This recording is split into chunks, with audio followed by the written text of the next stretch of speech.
Disclaimer: this podcast is intended for mature audiences only. The views and opinions you're about to hear may be offensive, provoking, or disagreeable. Content you're about to hear and see also contain profanity and insulting content that should not be taken personal. If you are under the age of 18 or easily offended, please stop listening now. Thank you. Hey Christian, do you know what day it is? No, what day is it? It's No Lube Wednesday.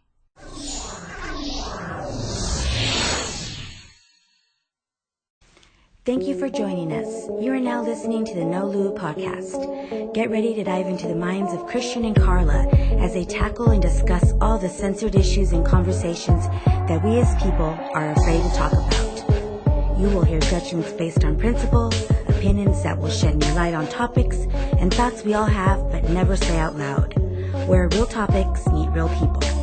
Get ready for strictly raw and uncut content. And now, your No Lube host, Christian and Carla. Hello and welcome to the No Lube Podcast, where dreams that become reality are just a mere coincidence. My name is Christian, and with me, your co-host, Carla. Hey guys, it's me, Carla. Okay, so before we start the podcast, I just wanted to say thank you to all the people that listened to our very first podcast, and thank you for your support. Well, anyways, let's get back to it. All right, Carla, so what do you want to start with today? I also want to start off by thanking our many listeners. Thank you for your support. Thank you for the feedback. We've been very blessed so far to have a lot of positive comments.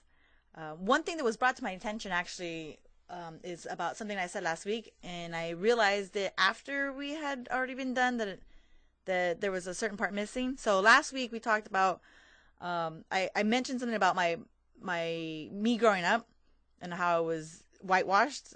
I want to clear up. I am not white. Where are you from, Carla? I was born here in the U.S., but I'm Mexican, 100% Mexican. My mom's from Guanajuato, and my dad was from Mexico City.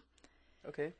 So just clear that up is, yeah, I'm not white. I'm not white. And I think soon when we have more of a budget, more of a sponsorship, we'll be able to have like our videos up as well, so you can see us live in action, interacting as well, so you can see our pretty faces. But in the meantime, that got me thinking about like me saying I'm whitewashed, and I was actually toying with the idea like, what should we really say? Because I think that's an old term that I think I still use, but I don't think is we should use it anymore. To be fair, I think I was looking up something. It's like more Americanized is probably the proper thing to actually be called. I don't know what else. I can agree with that. Yeah, so I looked up the word Americanized, and it's in the dictionary, and it says there's like three defining things that says. So one is to cause or to acquire or to conform to American characteristics. 2 is being under U.S. influence, or 3 to conform to American traits. So I think that's more where I fall into, because I think living in LA, I think minorities are being now the majority and everything. So, so in easier terms, Taco Bell. Taco Bell. There you go. Tacos that are Americanized. That's true. They're just as good, by the way. So, eating all that fake meat, but fuck it, they're good and cheap, right? But yeah, I just want to clear up that whole term but like I was telling you earlier that, I grew up in a neighborhood that's not as ethnic, but it has become a solid Hispanic community, but to the next level, which would be Americanized. So I don't think we're all in my neighborhood. If you look around, we're all kind of brownish, but we're really under U.S. influence. I don't know what I'm talking about anymore, but does that make sense? Did I confuse everybody? What would you say you were? Do you think you're still as ethnic as you think you are? Or, because at one point I thought it was, growing up, I thought it was really Mexican. And then growing up, I was like, oh, I'm not. I mean, not, but I mean, I didn't feel like I was projecting what Latino culture really is until full circle. I think lately I have been, if that makes any sense. That makes sense. Okay, so in my part, I was born here in the U.S. My parents are from Salvador. I was born here. Parents are from El Salvador.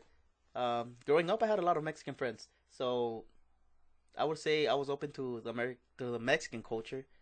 Um, they have some pretty like hardcore beliefs, actually, like Mexican people.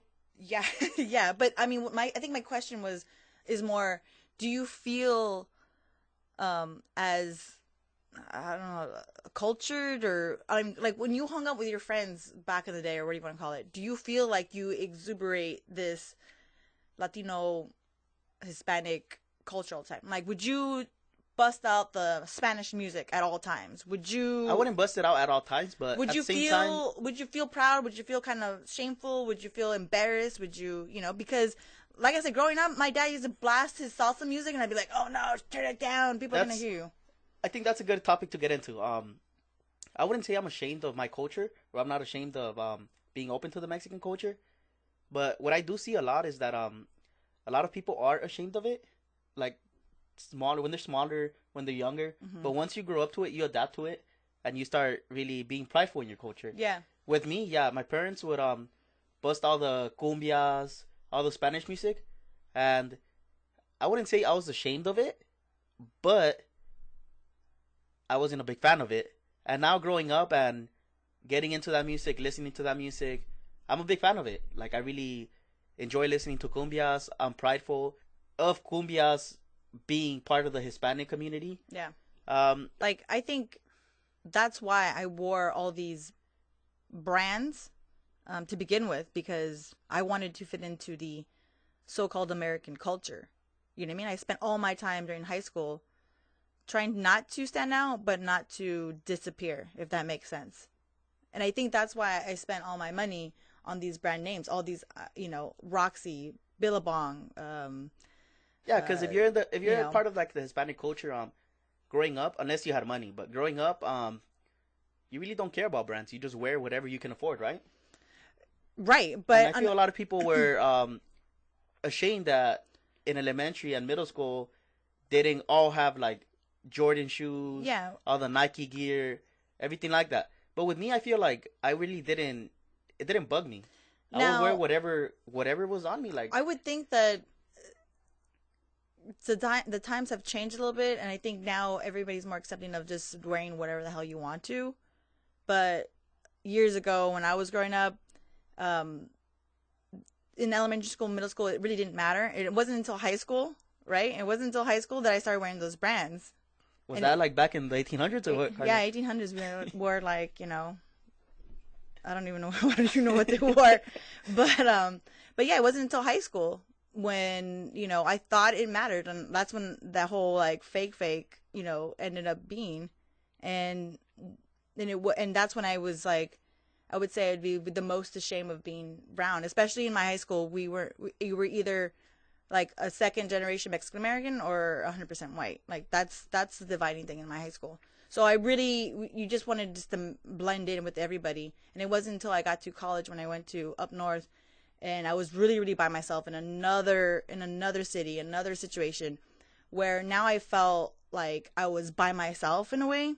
And the moment I heard someone in the dorm play something Spanish, like a Juan Gabriel song, I was like, oh man, like I know that song. Like, I see her, you know what I mean? That's when I felt a connection, culture wise.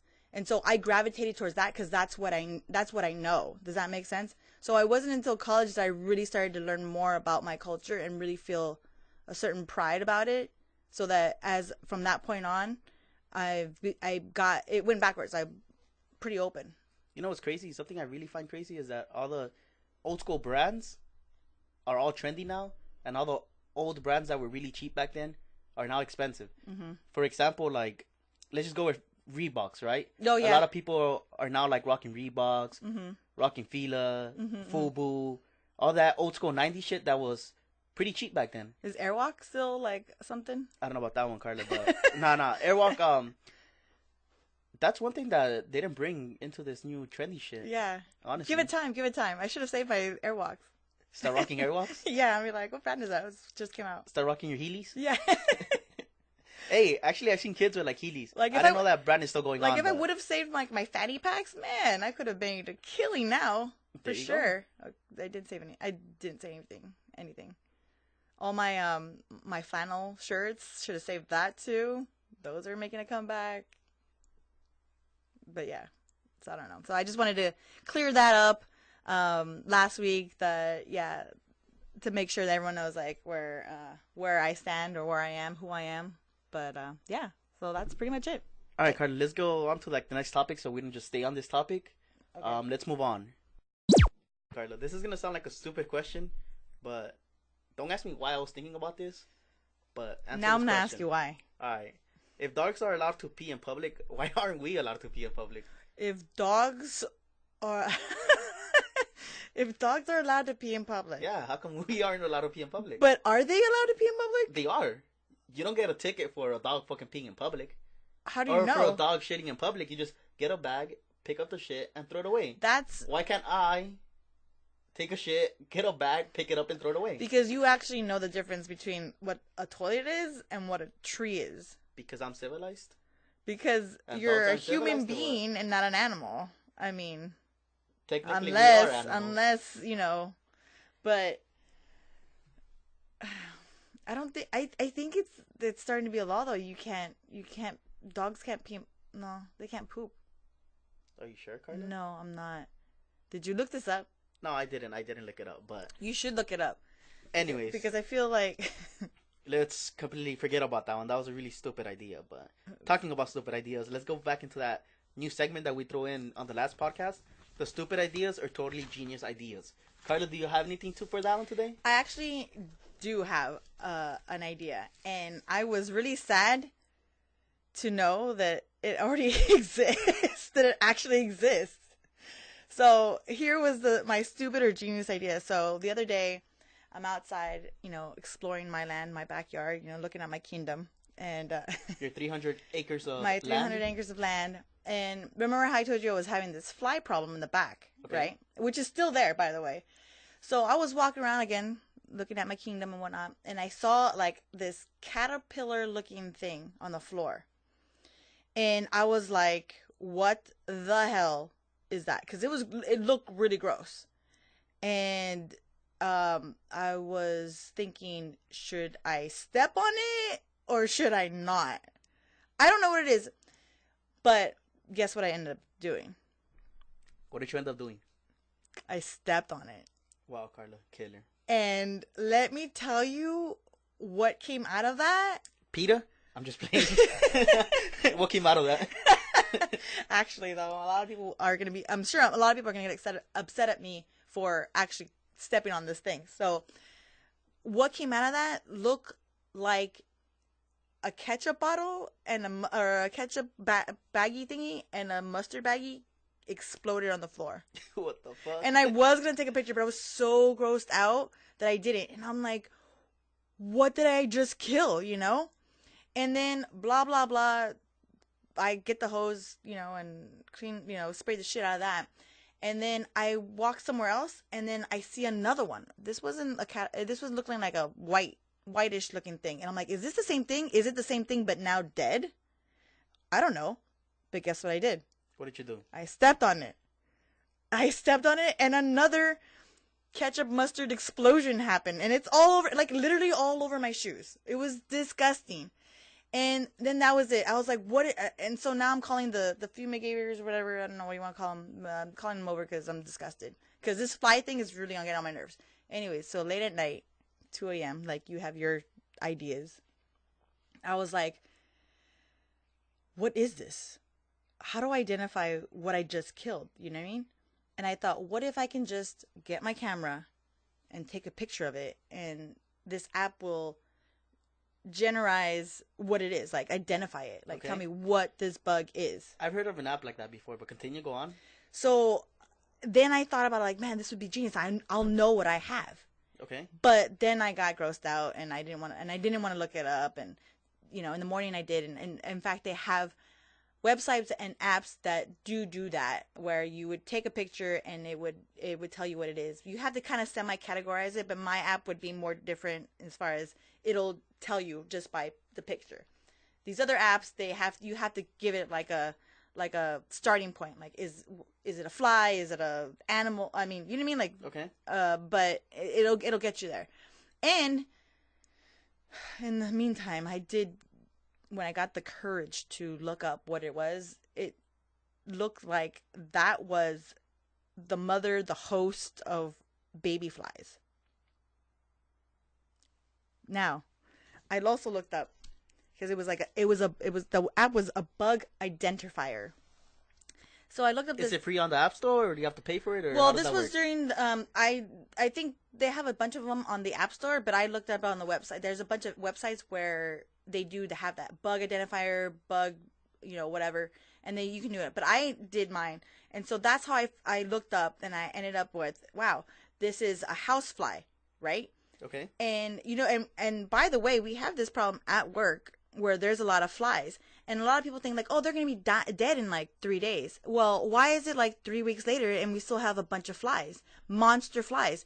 And to this what is it, Mythbusters or whatever? I looked up all these websites about the flies, and apparently they don't die in like 3 days. They live up to 2 to 4 weeks.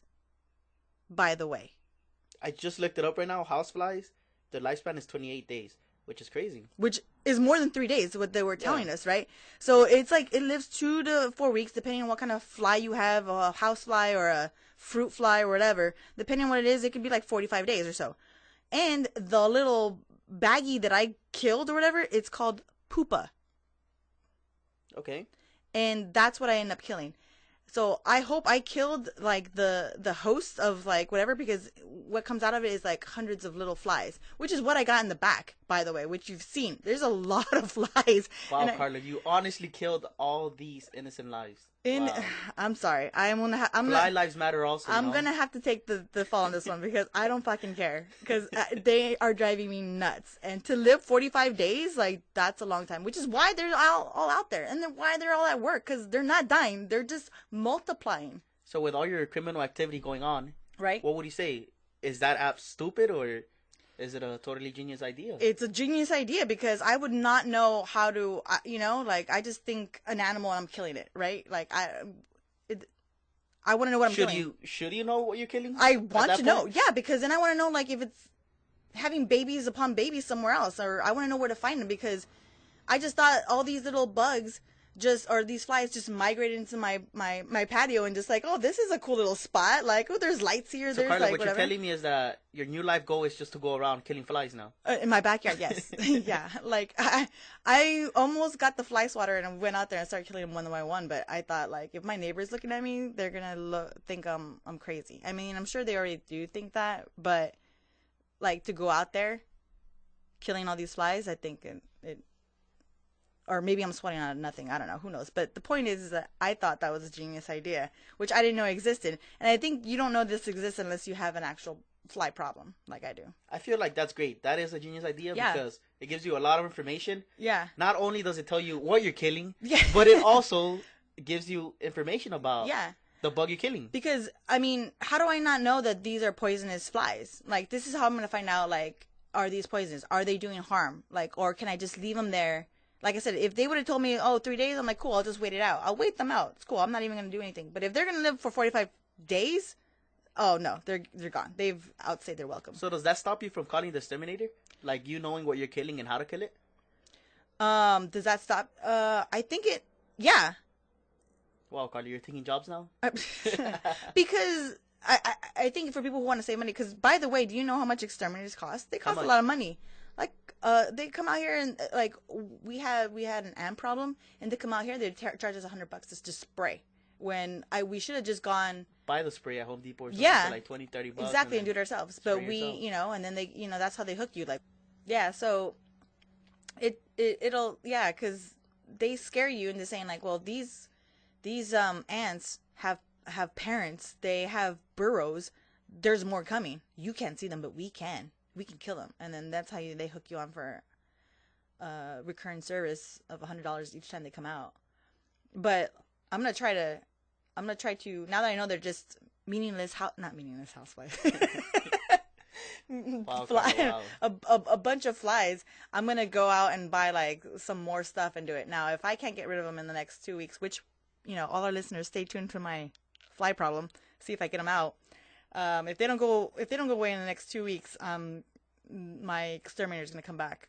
If you want to stop killing flies, and you want to help Carla with her problem, just come pick up some flies and take them And home. if you have any ideas on how to kill them, please, leave us a comment and tell me how to get rid of flies, because I legit have at least, what, you would say like 20 of them just outside. There you go.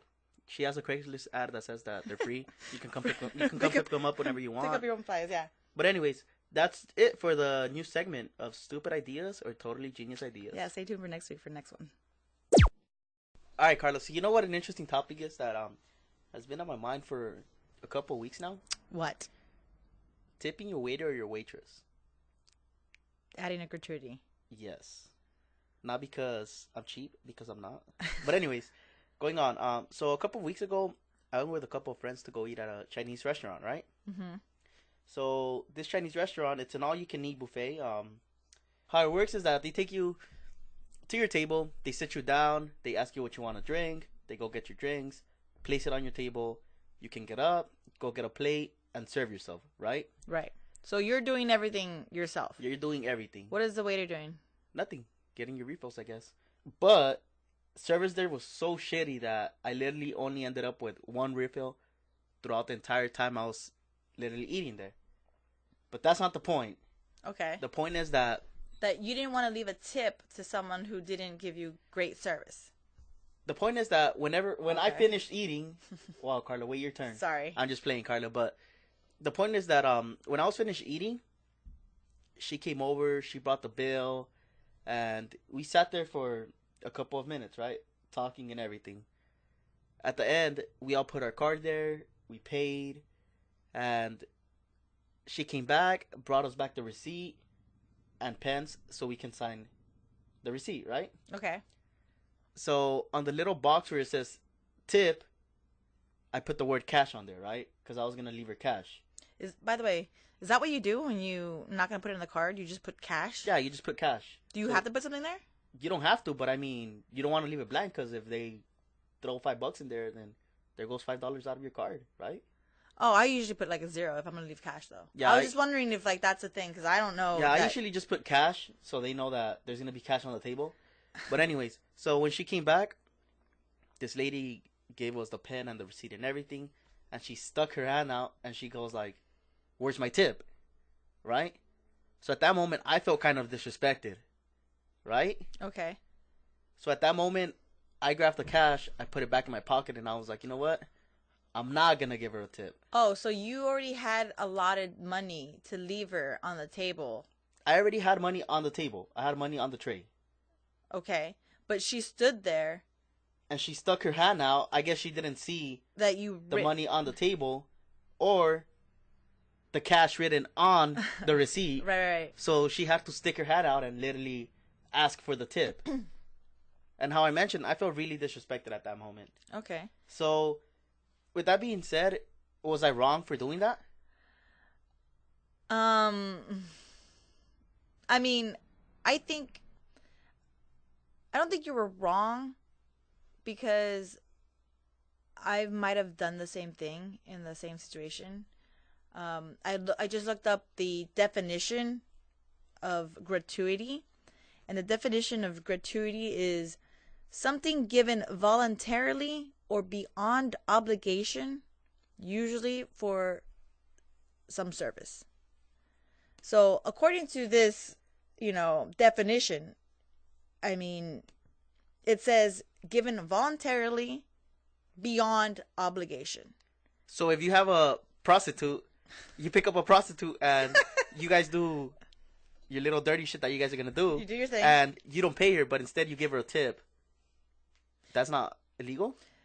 And Christian is saying this because we also looked that up, and it says that tipping is okay. So we put that in the context of prostitution. That is it prostitution, right? If you don't pay her amount, but you tip her, so that's legal, right? Yeah. I think that's a good argument. I say you try it. Go to get a prostitute and say, "Hey, I'm not gonna pay you, but I'm gonna tip you." Once again, I have to say this disclaimer. Oh yeah. The No Lube Podcast does not say that prostitution is okay. Those are Carla's personal opinions, like always. Like always, okay. But let's go back. So but let's go back to the thing. I don't think you were wrong. I think that's a personal thing that you, and I agree with it though. And you see, here in America, like, tipping's a thing. Outside of the U.S., there's no such thing as tipping, right? Yeah. So here, look. So you know how you went to Europe like not so long ago? Yeah, about a year ago. Yeah. How was that? How was tipping there? I read upon it before going there, and I read that you don't tip them because you just don't. So when I went to London, and I went to a couple pubs, and yeah, tipping is not a thing. Also, but when you go to these pubs, you go up to the bar, you each individually order your food, and you pay right then and there. So you order your food, you pay there, you get your drinks, whatever, and then the waiters, the bar people come out and they bring you your food and your drinks. That's the most they do. If I want another drink, I have to get back up and pay again. They don't expect a tip at all. And at one point when I went so I was pretty like, oh, this is a good, I don't mind getting up, ordering and paying there, and then come back and get my seat. I don't even care. They don't even have a hostess, right? You walk in and you pick, if you see a chair, you sit there. Yeah, it's all self-service, right? Yeah, right? So they don't even have to waste their time on having a hostess there to even sit you down. So at a buffet, which is self-service as well, how does that work? Do we even tip? I feel like you shouldn't, honestly. And so when I did end up tipping, I went to another bar, and I was already kind of drinking, and I forgot. Like, you forget where you're at, and because I'm just thinking I'm on another bar, and I tipped. I was like, oh, I gave her, I don't even, to be honest, I really don't know how much I gave her, but could have been a penny, could have been $10, who knows. But I did end up giving her, like, I ended up giving her money, and she was like, oh, she was so grateful though. And she almost like said, no, it's okay. I'm like, no, keep it. And she was so grateful, and I'm like, you know what, I really missed the whole, and I forgot. I was like, oh, I missed the time that, you know, people actually feel. You people? Wow. That people, sorry, I didn't mean to see that people feel like grateful for the service that they provide. Like, they're providing a service, you reward them, and they feel grateful for it. You know what I mean? Ooh, you know what else I also thought about right now? Saying along the same lines. Some hotel rooms,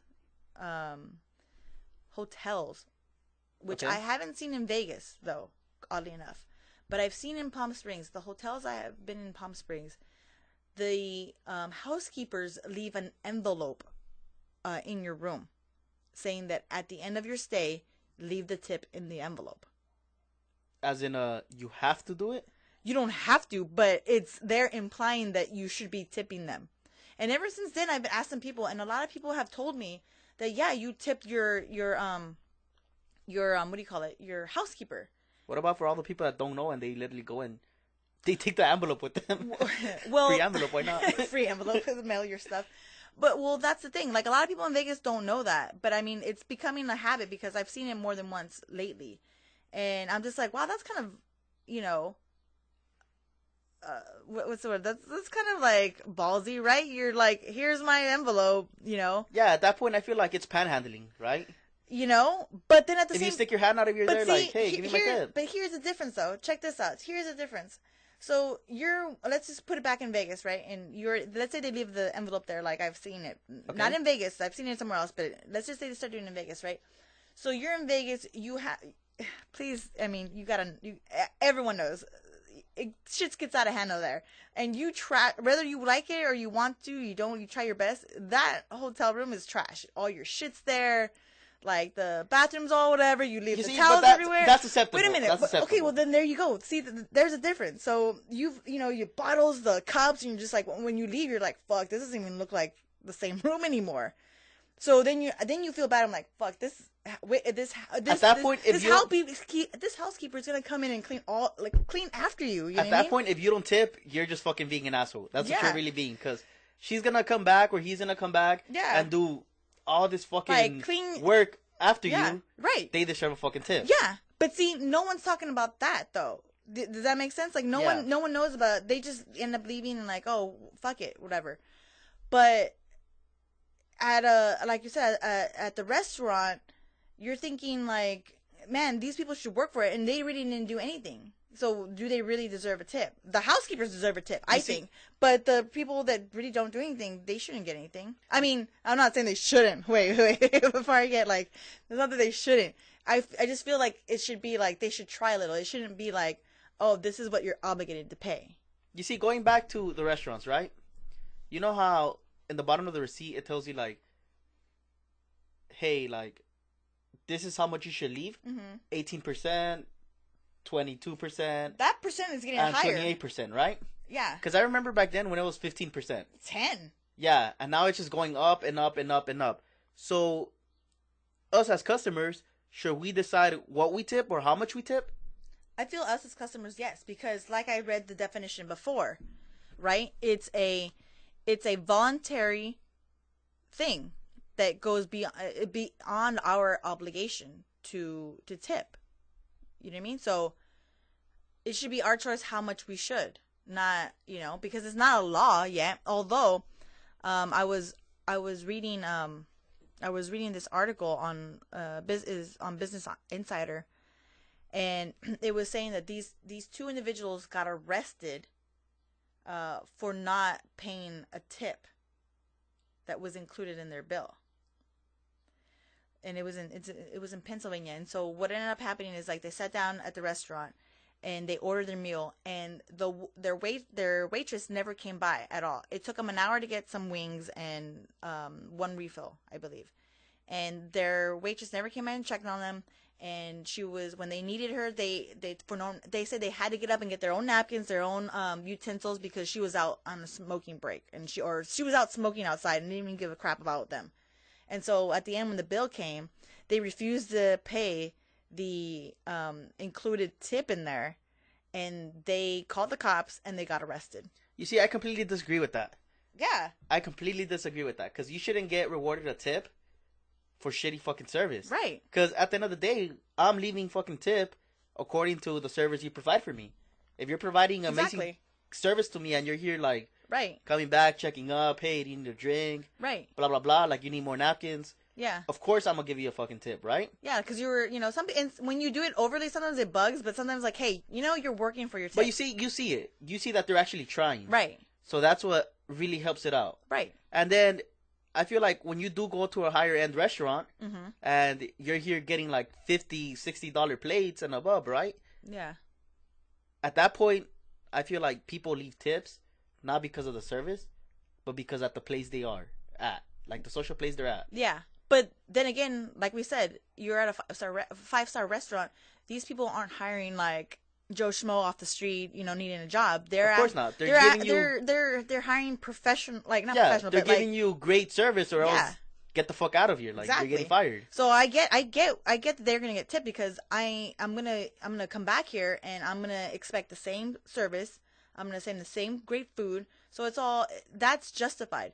But these two people for getting arrested, and I think they didn't pay it, and now they have like this thing on the record for being arrested. So now at this point, you're being forced to pay something that you didn't even eat or enjoy, right? Right. No.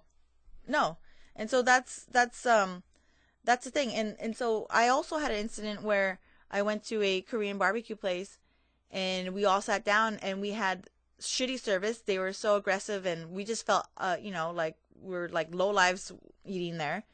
And at the end of the day, when they brought us our check, someone put it on their card, and they came back, and we didn't want to leave a tip because it was shitty service. It was horrible. We felt horribly uncomfortable. We didn't get the service we wanted. We were treated like almost like dogs. Like they would bring the plate out for the barbecue thing, and they would like basically throw it in your face. You see, I've gone to a couple of places where it tells you if it's a party of 6 or more, you're required to pay a tip. Yeah.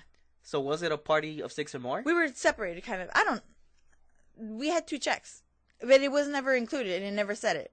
Okay. I feel like if it didn't say it, then you're not obligated to do it. But if it says it, because there's some menus that at the bottom it tells you. Now, but if it tells you, it would be included, right? Yeah. This one was not included, so we were just leaving tip. So at the end, when he got the thing and he saw that we didn't have a tip, he stood there and like, "Where's my tip?" And it's like, wow, we told you this was, You see, going back to that, like if you're really sticking your hand out, that's literally to me considered panhandling. Yeah. Because you're here asking for money at this point. Mm-hmm. Mm-hmm. Basically, it's no difference. But at the same time, I don't think you should be like obligated like that. And I think it's just society just being like on you, being like, oh, we have to leave a tip. You see, the reason why I think that people see it that way is because waiters or waitresses don't make enough money. Right. So they literally have this idea that they're living off of tips. Right. Right? Yeah. But at the end of the day, like, if you're giving me fucking shitty service or you're giving me a fucking attitude, like, then why should I give you a fucking tip? Yeah, work for it. You remember that one time we went to Korea and I don't know if he was like the bus boy or what he was, but I think he was just cleaning tables or something. Oh yeah. And I asked him for a refill. Yeah, because and what was his reply? Because our waiter was nowhere to be found, and we're just sitting there like basically waiting, throwing smoke signals, and looking for them. And what did he reply to me with? And then when we found this guy, he's like, "Hey, can we get more water?" He was just like, "Next time." He did it, but with a shitty attitude and shitty face. And we brought your water. He was like, "Next time, ask your waiter. I'm not your waiter." And it's like, well, yeah, fuck. That's bullshit. At that point, I'm just like, "Fuck you. I'm not tipping you." Right? I'm not tipping the waiter. He's not gonna get it either way. And I can see where I guess he can, but like he's part of an establishment that wants people to come back, and I don't know. You see, but I've heard stories where at certain places, the tip all goes in a jar, and at the end of the day, it gets split up to every single waiter or waitress there, right? Is that correct? I don't know where it happens, but I have heard that. At that point, that makes sense. Like, I don't know if this restaurant does it or whatnot, but I have heard that. I think that's at a bar, though. At a bar, they put it in a tip, like a tip, Because at that point, I feel like you're carrying other fucking people's weight. Oh, yeah. Oh, you know who does that? Starbucks. Starbucks has a tip jar where all the tips gets in a jar, and every week they divide it according to when you worked. But Carla, they haven't made it because white people fucking love Starbucks. Yeah. White people fucking tip. Yeah, that's true. And the Hispanic community, I feel like tipping, you only get a tip if you fucking deserve the tip. Yeah. Right? Right. But let's end this shit in like a really positive fucking way, right? Okay. So, fun fact about tipping. So, there is this man in New York a couple of years ago. I think it was in like 2005, not a couple of years ago, but more than a couple of years ago. A man in New York who left 1/3 of his lottery winnings as a tip to a restaurant, and a total sum of $3 million. Imagine how lucky you must be to be that fucking waiter or waitress. Yeah, to get a tip that. Even if you fucking split it, or even if you have like a celebrity comes by and leaves you like $1,000 tip. Yeah, like you made it. That's fucking crazy. But anyways, before we end the segment, I just want to say if you guys have any comments of your own tipping stories or whatnot, make sure to like leave a comment, like us and whatnot. So, you can go ahead and tell us like when is it okay to not tip or when is it okay. Or you can tip us for hearing this. But anyways, moving on to the next one. Right. All right, Carla. So for the next topic, let's talk about something that we are all interested in. Should I say the name first, or should I just throw some shit on there? You know what? Let me just say the name first. Girl Scout cookies. So Girl Scout cookies. Let me give you a little history behind this little invention. School me. So the tradition of Girl Scout cookies began in 1917. In 1933, you were able to buy a box for only 23 cents. 23 cents. And now we're getting fucking hustled. But anyways, these small little demon cookies, let's call it fucking demon cookies because that's what they are. Wow. Are made by two licensed companies, ABC Smart Cookies and Little Brown Bakers. That sounds fucking racist as fuck. But anyways, Brown Bakers, okay. Moving on. Let's talk about the Cookie Queen. So the Cookie Queen, Elizabeth Brinton, she sold more than 100,000 boxes and has sold to clients such as Ronald Reagan, George H.W. Bush, and Sandra O'Connor. Why is she called the Cookie Queen? Because she sold them to them, or because she invented them? She has sold more than 100,000 boxes of cookies. How old is she? Who knows? She's young. Aren't only Girl Scouts supposed to sell them? Yeah, only Girl Scouts. Well, of course she was fucking.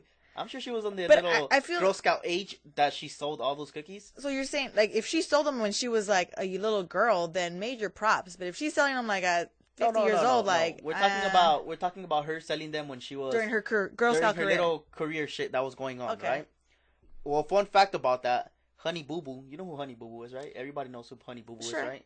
America's ex-sweetheart. Let's just call her ex-sweetheart because she's crazy now. She's crazy now, exactly.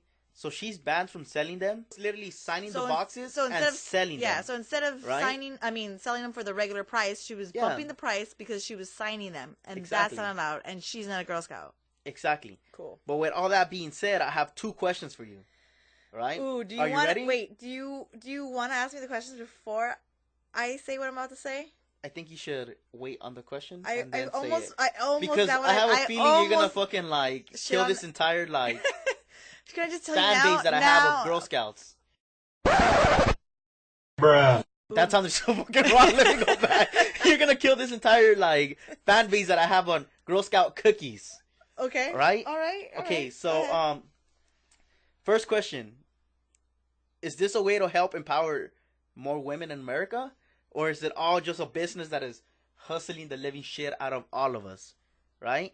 Second question is, where the fuck are the Boy Scouts of America in this? What the fuck do they sell? Like, they need to step their fucking game up, honestly. But anyways. Are you saying it's sexist because girls are selling baked goods and the boys are not?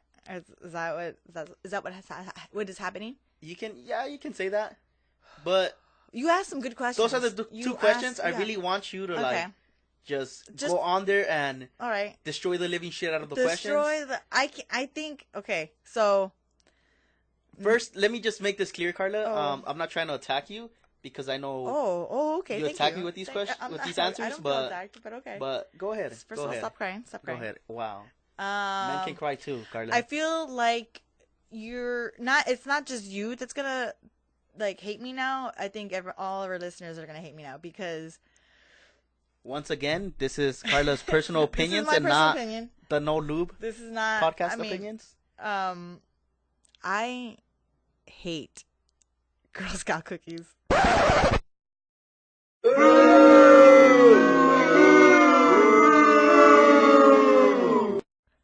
Wow. I hate all of them. Therefore, I do not buy or participate in any of this mayhem that happens that I see going around. And I just gifted you a box, Carla. Wow. Yeah, I was gonna tell you, but then you were so excited about the segment. I was like, well, let me see how far this goes.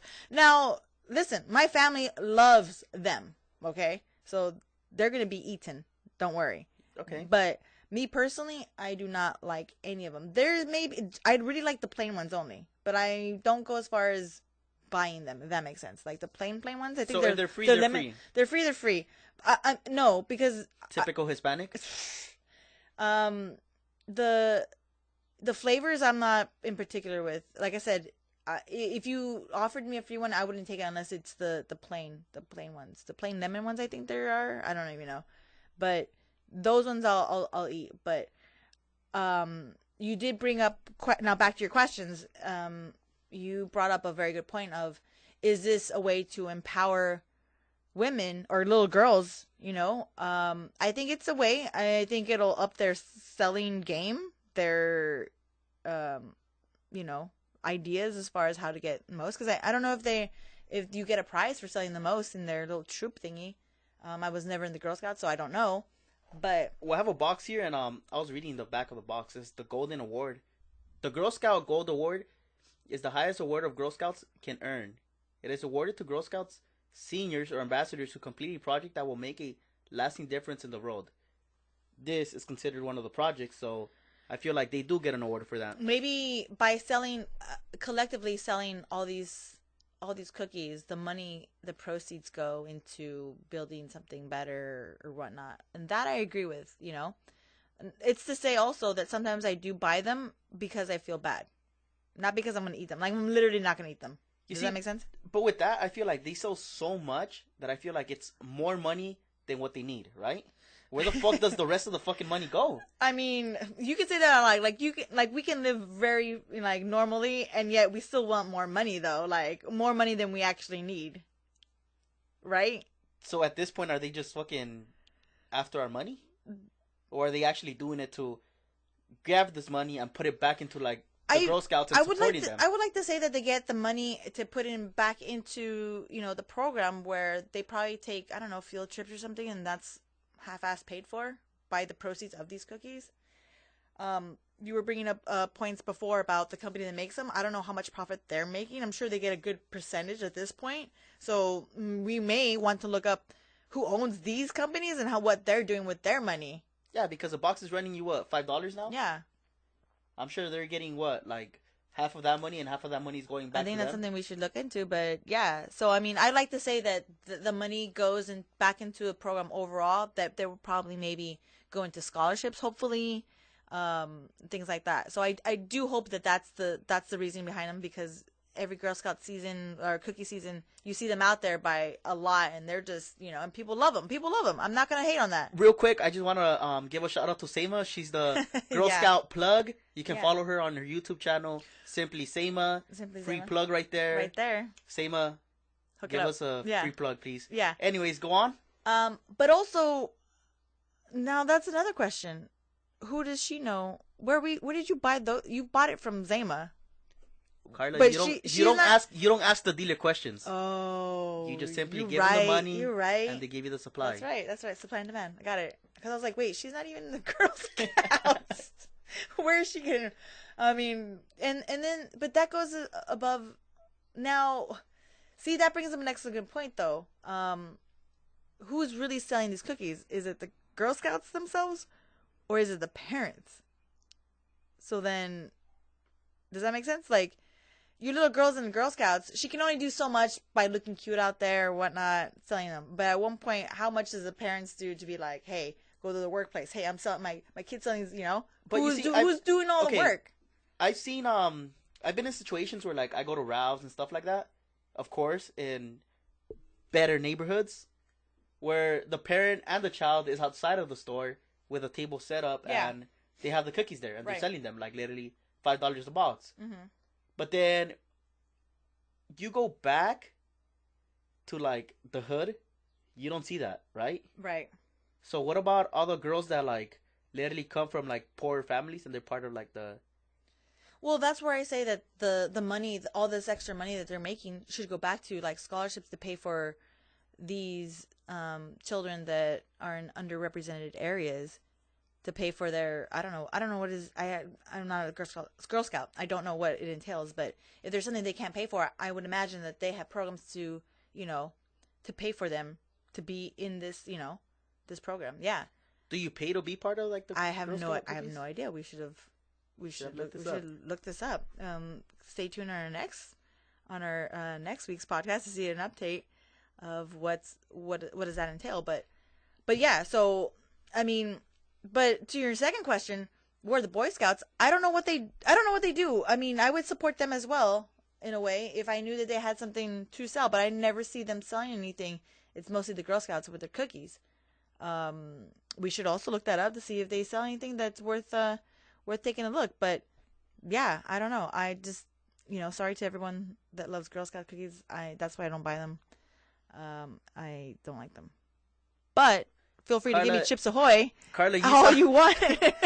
Carla, is it you being salty because you were never part of them, or is it just because that's what you really feel? That's some deep stuff. I don't know. Maybe it's because I was never part of the Girl Scouts that I just feel like, fuck them. I don't know. Perhaps. Stay tuned with my daily therapist hour here. You know what, Carla? Looking at this box, so it says 5 skills that they use throughout their lives. Skill number 1, goal setting. Skill number 2, decision making. Skill number 3, money management. Skill number 4, people skills. And skill number 5, business ethics. Which completely sounds like nothing but a fucking business to me. I feel like we should all be part of the Girl Scouts and we can all learn a thing or two, because those looks like some valuable, like, life skills that we all need to have. Women Scouts and Men Scouts. Men Scouts, yeah. But how weird is that gonna look? Okay, you see, I feel like women can actually pull that off, but men can't pull that off. What? If you're a guy here selling fucking cookies to, like, that's sexist. People. That's messed up. That's just gonna fucking look wrong. That messed up. No, but what honestly, do you mean look wrong? Honestly, look, if guys can bake too. There's guy chefs. That's like the same thing where a woman gives candy to, like, younger kids. It doesn't look as bad as a man giving candy to younger kids. Or am I wrong on that? I mean, when you look at it, like, when you dissect into it, yeah, that could look wrong, but I mean, I don't know. I'm not saying men don't bake, because who the fuck doesn't like to bake and do you eat bake? fucking good things? Do you bake? I've baked before. You've never brought me anything. Because you're ungrateful Okay. of certain things that Girl Scouts make, and you don't support them, and I'm a big supporter of that. I know, you just brought me these box of cookies, and I'm just shitting all over them. But, look, well, I think this is a good point to have. Next week, we're going to talk about Boy Scouts and see what they do, because I'm totally down. Now, maybe we're just conditioned as a society, because if I saw the Boy Scouts selling cookies, I'd be like, what the fuck's happening? You know? But they totally can too. So with that being said right there, Carla, if there's Boy Scout cookies, do you think they'll get the same support as Girl Scouts? Ooh, I almost want to say it's going to be even more. Like, there's going to be this outpouring of support, because they're going to be like, guys can sell, because they're going to be because we're in this whole, like, Me Too movement, equality, 2019, as you say, like, we're still, so on the next level, that I feel like if the Boy Scouts said, like, we're bringing on cookies, come support us. It's not just for girls, and so everyone's going to be, yeah, let me buy Boy Scout cookies to prove to everyone that it's all equal on equal terms. And then they're going to make a shitload of money. In fact, I say they should do that and see what happens, because they're going to make a shitload of money just because people, and even people like me that hate them, I'll probably do it because, hey, it's different. I'll buy it. What if their cookies are better? And then I'm just buying, Boy Scout cookies. There you go. Ain't off like meh. And just like that, we come to the end of the podcast. Thank you for listening and for the support. Carla, give us a plug and sign us out. As always, we want to hear from you guys, so feel free to weigh in on any of our topics. Go ahead and follow us at no.lube.podcast or at Twitter at @nolube_podcast. This is Christian. It's been real. Signing out. This is Carla. I'll see you guys next week.